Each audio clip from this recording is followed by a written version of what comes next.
바이썸입니다. 넷플릭스 전세계 드라마 1위와 전세계 영화 1위가 모두 한국 작품들인 오징어 게임과 K-팝 데몬 헌터스입니다.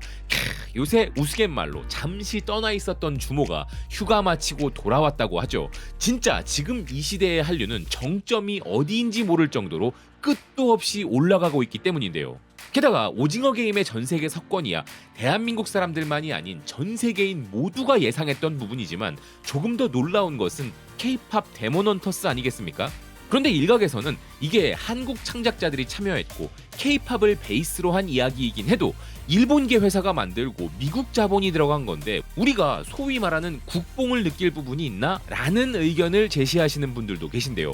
그럼 일본계 자회사와 미국 기업이 돈 버는 이 K-팝 데몬 헌터스에 우리가 문화적 자부심을 느끼는 이유는 뭔지 이야기를 좀 해볼까 합니다. 먼저 K-팝 데몬 헌터스는 잠시 반짝이는 인기가 아니라 전 세계적 붐을 일으킬 가능성이 엄청나게 올라가고 있는데요. 이미 전 세계적으로 극중 아이돌 그룹인 사자보이즈와 헌트릭스에 대한 챌린지가 크게 유행을 하기 시작했고 여기에는 전 세계 유명 스타들도 참여하고 있으며 그 중에는 수백만의 조회수를 달성하는 영상들이 터져나오면서 본격적인 인기몰이가 시작되었다는 것입니다. 심지어 세계적인 스타 투모로우바이투게더가 데몬 헌터스 버전이라면서 우리나라 한복을 입고 멋진 안무 공연을 펼치는 영상까지 제작하여 올렸고 이것을 K-팝 데몬 헌터스의 강 감독이 직접 공유하면서 더 큰 이슈로 이어지고 있는 상황인데요. 게다가 K-팝 데몬 헌터스에 등장하는 가상의 K-팝 그룹들이 마치 실존하는 K-팝 스타들인 것처럼 현실 세계에서도 스트리밍 파워를 갖추기 시작했다는 사실에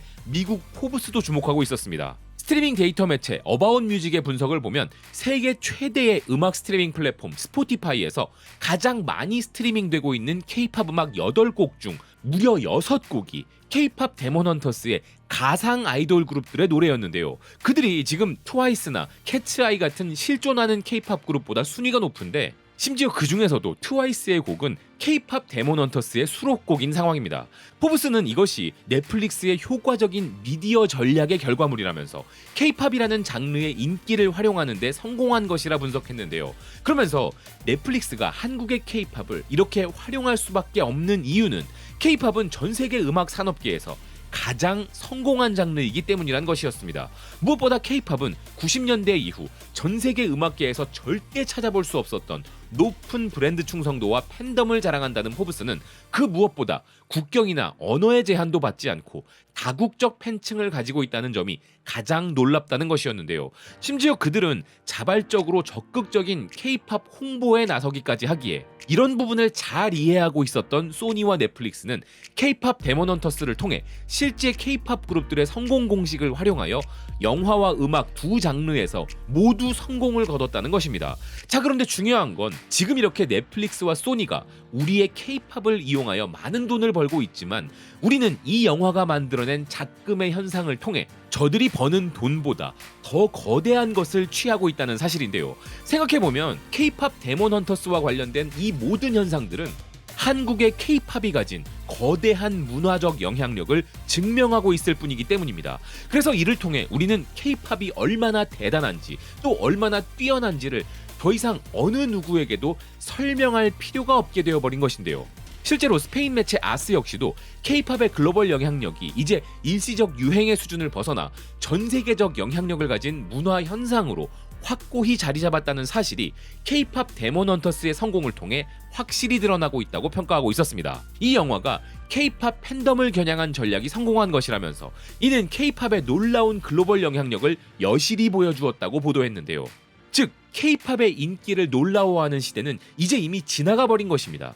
지금은 전 세계가 K-팝의 인기를 당연하다고 받아들이는 시대가 되었을 뿐 아니라 글로벌 엔터테인먼트 거물들이 그들의 성공을 위하여 우리나라의 문화를 차용하는 수준에까지 이르렀다는 것인데요.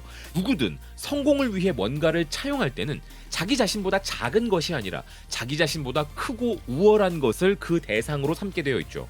그런데 이 K-팝 데몬 헌터스는 단순히 한국의 음악뿐 아니라 대한민국의 모든 것을 너무나 디테일하게 가져다가 쓰고 있습니다. 이렇게 전 세계 최대 미디어 그룹들이 성공을 위해서 한국 문화를 가져다 쓰는 게 이제는 아주 일반적인 전략이 되어버린 상황인 것인데요. 그러니 일본 자본으로 운영되는 미국 기업이 K-팝으로 돈 좀 벌어간다고 해서 그렇게 배아파할 이유가 없는 것이, 우리가 지금 이 상황을 좀 더 거시적으로 바라보면 우리는 너무나 거대해진 한국의 위상에 놀라게 되기 때문입니다. 다시 말해서 이제 우리는 고작 K-팝의 영향력 정도를 논할 수준이 아니라 한국 문화의 글로벌적 지배력을 이야기할 영역으로 올라섰다는 것이죠. 심지어 미국의 슬래시 필름은 잠시 부진했던 애니메이션 영화 장르였지만 그것을 다시 급부상시킬 정도로 K-팝의 영향력은 컸다고 분석했는데요. 게다가 K-팝 데몬 헌터스를 통해서는 현대 한류를 통한 전통 한류의 홍보 효과까지 절로 벌어지고 있는 상황입니다. 우리는 이미 정부 차원에서도 큰 돈을 투자하여 전 세계에 한류를 알리기 위한 다양한 노력들을 하고 있는데, 이 작품은 우리 전통 한류를 공짜로 전 세계에 홍보해주고 있는 것이죠. 무엇보다 이 작품에 참여한 우리의 창작자들은 철저히 고증된 우리의 전통적 요소들과 현대적 요소들을 통해 진짜 한국을 보여주겠다고 제대로 결심하고 이 영화를 만들었기에 이 영화가 흥행하면 흥행할수록 우리 전통 한류에 대한 전 세계인들의 인식이 저절로 높아지는 상황인 것입니다.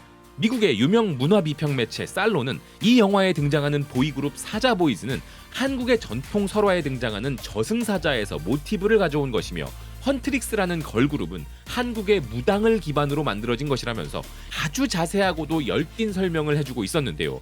이렇게 이 영화만 우리 전통 문화를 홍보해주고 있는 게 아니라 이 영화가 이슈가 되다 보니 다양한 외신들까지 동참하여 그들이 마치 우리나라 정부기관이나 한국 문화 홍보단체라도 된 것처럼 한국의 전통과 역사를 자발적으로 설명해주고 있는 상황인 것입니다. 미국의 또 다른 문화 비평 매체 슬레이트 역시도 매기 강 감독은 한국적 문화유산을 기리고 한국 문화를 소개하기 위한 무언가를 만들고 싶었던 가운데 노래와 춤으로 의례를 행하는 한국의 무당에서 영감을 받아 한국 전통의 뿌리를 둔 무언가와 K-팝을 연결하여 수백 년 동안 한국인들의 상상 속에 흐르던 신화를 작품으로 펼쳐낸 것이라 전하고 있었는데요. 그리고 이 영화에는 라면과 김밥 등 다양한 한국 음식들이 등장하는데도 정작 세계적으로 가장 유명한 김치는 등장하지 않는데, 마침 이 기사는 이것에 대한 감독의 의도도 설명해주고 있었습니다. 실제로 영화 속 주인공들은 한국 음식들을 통해 슈퍼파워를 얻게 되기에 영화에는 맛있는 한국 음식들을 많이 등장시켰다는 강 감독은 대신 하나의 조건을 걸었으니 김치는 안 된다고 했다는 것인데요. 그 이유는 김치는 너무 진부할 정도로 유명하기 때문이란 것이었습니다. 기사는 이를 두고 한국 캐릭터들이 한국 음식을 허겁지겁 먹는 장면은 K-드라마에서 단골로 등장하여 매우 익숙하게 느껴지는데, 실제로도 한국 음식은 전 세계인들에게 너무나 익숙해졌기 때문에 그 중에서도 이미 세계적 음식인 김치는 굳이 강조할 필요가 없는 게 맞다고 동의했는데요. 이 부분도 정말 엄청난 자부심이 느껴지는 부분이죠. Do you know 김치 따위의 질문은 전혀 필요 없는 세상이 되었다는 것이니까요. 그래서 강 감독은 의도적으로 약간이라도 덜 알려진 한식을 보여주고 싶었다면서 냉면, 새우깡, 어묵, 호떡 등을 등장시켰다고 이야기했습니다. 아울러 설렁탕은 자신이 정말 사랑하는 음식이라서 넣었다는 강 감독은 탕이나 찌개, 국 종류가 한국인들에게는 주로 소울푸드라면서 설렁탕은 극중 캐릭터를 위로하는 음식으로도 딱이었다고 설명했는데요.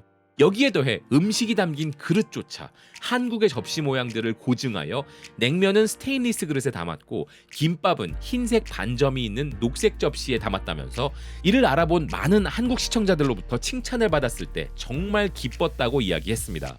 영화 속 슈퍼파워를 가진 헌터들의 힘의 원천이 한국 음식이라는 점, 이런 감독의 의도대로 이 영화를 본 전 세계 시청자들의 한식에 대한 호기심 증폭은 설명할 필요도 없을 것 같은데요. 그래서 이 영화 속에 한국 문화를 섬세히 표현하고자 노력해준 제작진들의 노고에 경의를 표하는 바입니다. 굳이 그렇게까지 하지 않았어도 그 누구도 뭐라고 하지 않았겠지만 작은 부분 하나까지도 신경을 쓴 이분들의 노력을 통하여 한국 문화는 더욱 빛나고 있는 것이죠. 그분들의 열정과 노력 덕분에 미국 스튜디오와 OTT 플랫폼이 가져가는 부분보다 더 큰 관점에서는 우리나라가 더 많은 것을 누리게 된 것이기에 고국에서는 큰 찬사를 보내는 것이 마땅하다는 생각입니다. 시청해주셔서 고맙습니다. 또 뵙겠습니다.